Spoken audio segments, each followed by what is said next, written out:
Have you ever stopped and wondered if extinction is really forever?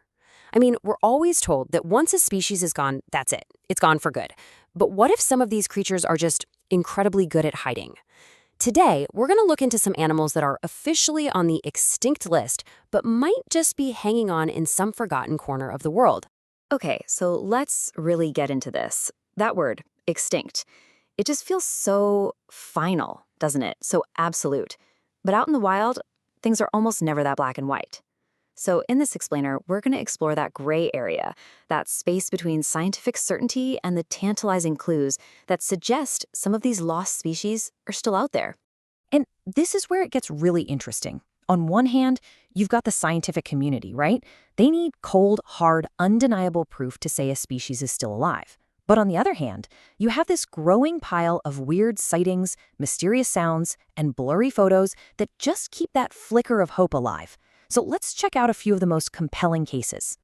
First up, our first case file is going to take us deep into the mountains of Japan. We're on the hunt for a creature that was once seen as a guardian spirit before it supposedly vanished over 100 years ago. We are on the trail of the Japanese wolf. The story of the Japanese wolf is, honestly, it's pretty tragic. For centuries, this animal was respected, even worshipped. But then, with deforestation and the spread of rabies, it suddenly became the enemy. The government even put a bounty on its head. And just like that, by 1905, it was declared gone. But was it? Because the story takes a really weird turn in the late 20th century. And just so we're all on the same page, we are talking about a totally unique animal here. This wasn't your average gray wolf. It was a smaller subspecies perfectly built for the dense mountainous islands of Japan. As the top predator, it was absolutely crucial to the ecosystem. Keeping deer and wild boar populations in check. Its disappearance left a huge hole that's still felt today. For almost 100 years, the wolf was basically just a memory, a folktale. Then, bam, 1996. A photographer named Hiroshi Yagi gets these pictures. Now, they're not crystal clear, but they show an animal that, well, it just doesn't look like any known dog or any other wolf from the region. This one event basically lit a fire under everyone and restarted the entire search. And the evidence just kept piling up. Yagi didn't just stop with pictures, he set up camera traps, audio recorders, the whole deal. And in 2018, he caught a howl. When he sent it to the experts, they couldn't just brush it off. They confirmed it was very close to a real wolf's call, a sound that hadn't been officially heard in Japan for over a century. So what does that all mean? Where does that leave us? We've got these really intriguing photos, a super compelling sound recording, but what we don't have is the smoking gun. A perfectly clear photo, or even better, some DNA. Is this all just an echo from the past, a memory of what we lost? Or could there be a small pack of these legendary wolves still roaming those mountains, completely unseen? All right, for our next case, we're heading south to Tasmania to look into maybe the most famous extinct animal in the world, that strange, striped marsupial known as the thylacine, or as you probably know it, the Tasmanian tiger. First things first, let's get this straight. It wasn't actually a tiger or a wolf, even though it kind of looked like a mix of both. The thylacine was a marsupial. That means it had a pouch, just like a kangaroo. It was the top predator in its world, a truly one-of-a-kind creature in the animal kingdom. And this number, well, it tells a really grim story. See, the thylacine got the blame for killing livestock, mostly sheep. So what did the Tasmanian government do? They paid bounties for every single one that was killed. We know for a fact that over 2,000 bounties were paid out. This was a systematic hunt, an extermination campaign, really, all driven by fear and money. And this is the real tragedy of the thylacine's story. By the time the government finally realized what was happening and gave this species official protection, it was way too late. Just 59 days later, the last known thylacine, a male named Benjamin, died from neglect in a zoo.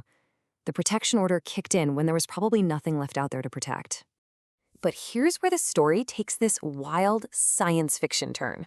While there are literally thousands of unconfirmed sightings that keep people searching, some scientists aren't waiting around. A huge project is underway to attempt de-extinction.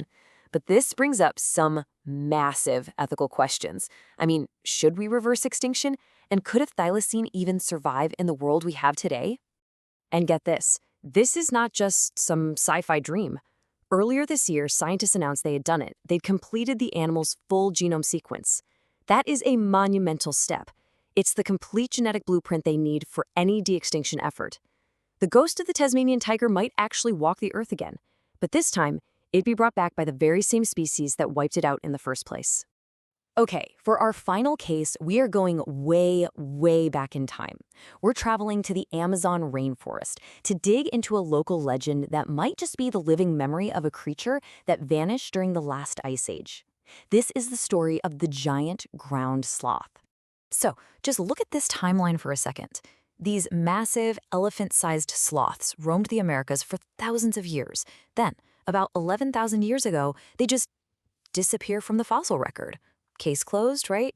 Well, maybe not.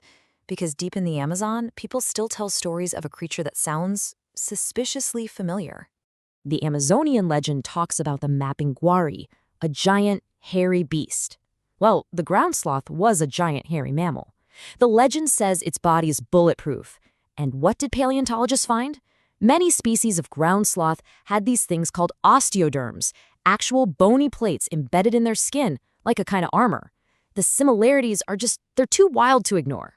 This leads us to a really mind-bending question. Is it possible that a small population of these giant sloths actually survived in the vast, unexplored Amazon, and that's where the legend comes from? Or, and this might be even crazier, is the Mapiguari story a piece of cultural memory, an oral history passed down through hundreds and hundreds of generations for 11,000 years, describing a real creature their ancestors lived alongside? Okay, look, these stories are absolutely captivating. They fire up our imagination and make us wonder, what if? But let's pull it back to the science for a minute. Why aren't these creatures just declared found? Well, the answer comes down to the really, really high standards of scientific proof. See, to officially overturn an extinction declaration, you need a solid chain of evidence. It has to start with something unambiguous, a crystal clear photo, a body, something physical. Then that evidence has to be checked and verified by other scientists. And the final step, the absolute gold standard, is DNA. Without that genetic proof, there's always going to be doubt. And that's really the gap right there. What we have, what fuels all this hope, are blurry photos, strange sounds, and incredible stories. But what science needs is high-resolution proof, verifiable DNA, and actual physical specimens. The evidence we have is powerful, for sure, but it just doesn't meet that strict scientific standard. At least, not yet. I mean, think about it. Claiming a species is back from the dead is an absolutely extraordinary claim. It would literally rewrite textbooks and change how we see the natural world. And that's why science demands nothing less than extraordinary, undeniable evidence. It's not about being dismissive of what people see. It's about making sure the scientific process stays rigorous and trustworthy. Which really just leaves us with this one last thought. As we keep pushing into the most remote parts of our planet, are these incredible creatures really lost forever? Or are they just lost to us, hiding out there, just beyond our view, waiting for that one piece of extraordinary evidence that finally brings them back into the light? The search for now continues.